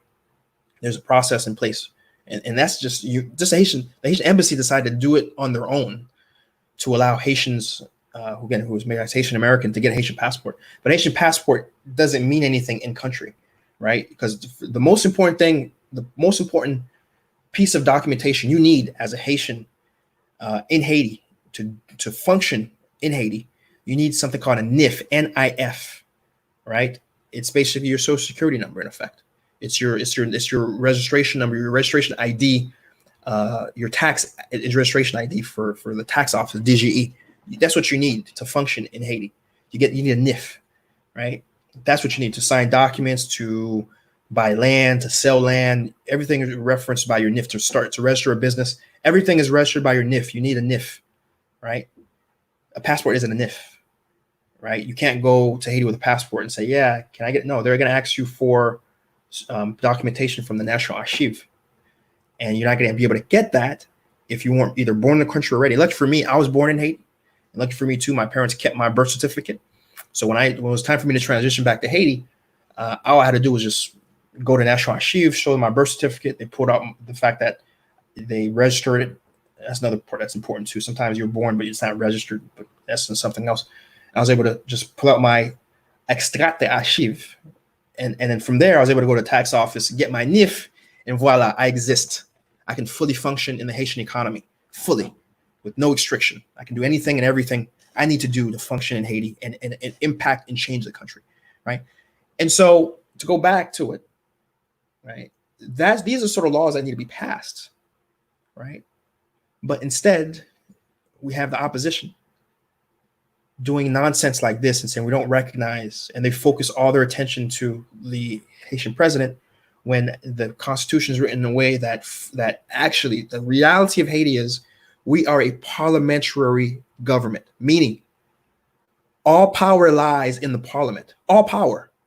Really, the president actually is a figurehead. Now, we're in this unique situation where there is no parliament, and so the president can run the country by decree. So right now, he's king. He's going to do whatever he wants. This is a unique situation. But so if there is a parliament in session, the parliament runs the country. And if the parliament, we got to understand history, right? We had a dictatorship for 30 plus years, right? And so when we wrote the Constitution, we said we never want that again, right? And so we took a lot of power out of the executive branch. In fact, we then divvied up the power. That's why we have a prime minister that has to be ratified by the parliament and ultimately reports fully to the parliament, right? I don't know how else to say this, right? So, but again, that is why we need a functioning Haitian diaspora that is engaged in the economy of Haiti. And at the end of the day, the long-term play is to be as successful as possible to then turn around and be able to influence these politicians to actually do their jobs, right? And if these politicians aren't going to do their jobs, you're going to find people who are willing to do their jobs and fund their campaigns so they can do their jobs and change and actually be part of the change that's needed in the country. Okay, just wanted to talk about that. Again, we're not here to talk politics, but there's something that you guys just need to be aware of this constitutional question of some folks saying 2021 versus 2022. So now you know, and we're going to come back to this, I'm sure, because again, I'm sure by the end of the year, it's going to be a very big crisis that's going to be happening. And so just be aware. Lionel Pierre, you're the real MVP. Thank you, brother. Thanks for the $10 donation. I certainly appreciate it. You are the man. Thank you. That is going to go a long way to helping keep us afloat and produce bigger and better content, especially when I get back in the country. So I certainly want to thank you for that. You are the man and you are appreciated. Thank you so much, brother. Thank you. France Abiyo Couche says, last I heard, the deforestation of Haiti has been really bad. Its situation getting better. So much money has been poured into this. The most positive news really as it relates to that is that has been that there's been a lot of greeneries, hatcheries that exist in the country. At least 2 have come online that I'm aware of. 2 for sure have come online with the explicit goal of creating trees to be planted in the country. This is a government-led initiative. Of course, a lot of international backers, international entities also backing this. And there's been at different times, there's been school children who get the seeds from the hatcheries and they go in different places of the country and plant them. So there's been some initiative, some progress in that front.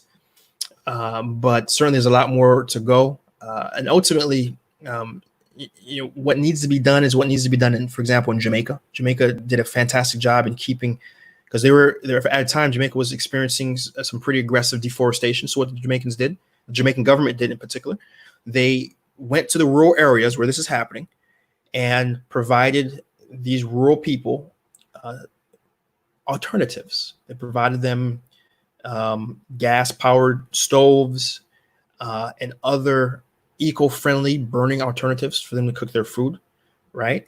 And additionally, very aggressively added police to enforce, right? The carrot and the stick. You give folks an alternative, say here's an alternative, and then also, very aggressively put the infrastructure in place to prosecute and find people who are, despite all that, still cutting down trees, right? And because there's alternatives. In fact, we talked about it last week. One of our people that, in fact, one of our most watched videos on CGNT actually is the Montcel episode. And in fact, and then right down the lane, maybe 2-3 of our most popular videos after that is actually our very long 30-minute session with Philippe Vildouan. Okay, and he shows us around his very incredible eco, his farm, right? And so Philippe Vildouan actually has a company. The name escapes me. I have to take a look at my notes, but he has a company. And one of the things his company does, he goes to Atibonite and a lot of the byproducts related to creating rice.